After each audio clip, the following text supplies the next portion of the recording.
আমি যেহেতু fountain pen নিয়ে অনেকদিন ধরে কাজ করি, আর এখানে দেখেছি যে যারা প্লাটিনাম ফাউন্টেন পেন নিয়ে কাজ করেন তাদের মধ্যে একটা লাভ হেইট সম্পর্ক। মানে হচ্ছে গিয়ে যারা প্লাটিনাম কলমটা পছন্দ করেন তারা একদম মানে খুবই পছন্দ করেন। আর যারা পছন্দ করেন না তারা একেবারেই পছন্দ করেন না। এটার পেছনে কিছু কারণ থাকে। আসলে আমি আমার ফাউন্টেন পেনের শুরুতে I started with some bit of অন্যান্য অনেক কলমের পরে আমি আসলে প্লাটিনামকে পেয়েছিলাম। আর প্লাটিনামটা আমি পেয়েছিলাম আমি একটা জাপানে গিয়েছিলাম। ওখানে যেয়ে আমি আসলে এই প্লাটিনাম কলমটাকে আমি আসলে পাই।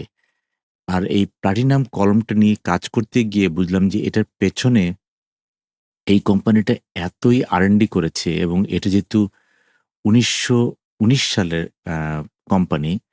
১৯১৯ সালের কোম্পানি হিসাবে তার মানে বুঝতে পারছেন যে এটার পেছনে প্রচুর R&D গেছে। এবং সবচেয়ে বড় কথা হচ্ছে যে আমি কেন প্লাটিনাম পছন্দ করি তার বড় একটা কারণ হচ্ছে গিয়ে এর কালি প্রায় যদি আমি বন্ধ করে রাখি কালি ১ থেকে ২ বছর পরেও যদি আমি এটা খুলে যদি আমি কলমটা যদি লিখি, ইট রাইটস, ইট জাস্ট রাইটস।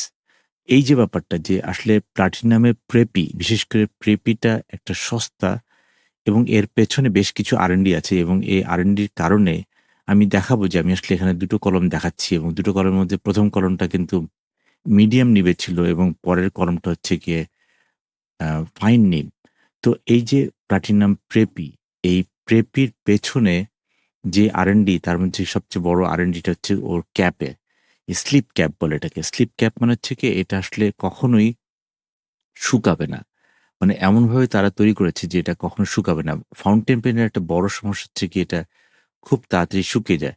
আপনি দেখেন যে এর উপরে যে আ ক্যাপটা আছে, ক্যাপটার মধ্যে কিন্তু একটা কাভার আছে, এবং কাভারের মধ্যে কিন্তু একটা স্প্রিং আছে। মানে স্প্রিংটা এটার মধ্যে এমন একটা প্রেশার তৈরি করে, এবং এটার যে নিবটা আছে সেই নিবের উপরে কিন্তু একটা কাভার আছে। তো আমি বলব যে এই যে ফাউন্টেন পেন এবং ফাউন্টেন পেনের যে নিবটা এবং এই নিবের সাথে যে ফিড, মানে ইট ওয়ার্কস সো ওয়েল। এইজন্য কিন্তু আমি প্লাটিনামের একটা বিশাল ফ্যান। মানে আমি যখনই প্রতিবারই জাপানে যাই আমি কিন্তু প্লাটিনামের কলম কিনে নিয়ে আসি। এই প্লাটিনাম কলম কিনতে আমার বাসা ভর্তি প্লাটিনামের কলম হয়ে গেছে। But still I buy this pen because it writes so well, এবং সবচেয়ে বড় ব্যাপার হচ্ছে যে এটার যে নিব, এটা নিবটাকে আমি আবার একটু পলিশ করে নেই। এখন তো আমি জুয়েলারি দোকানের মতো ওরকম আ ম্যাগনিফাইং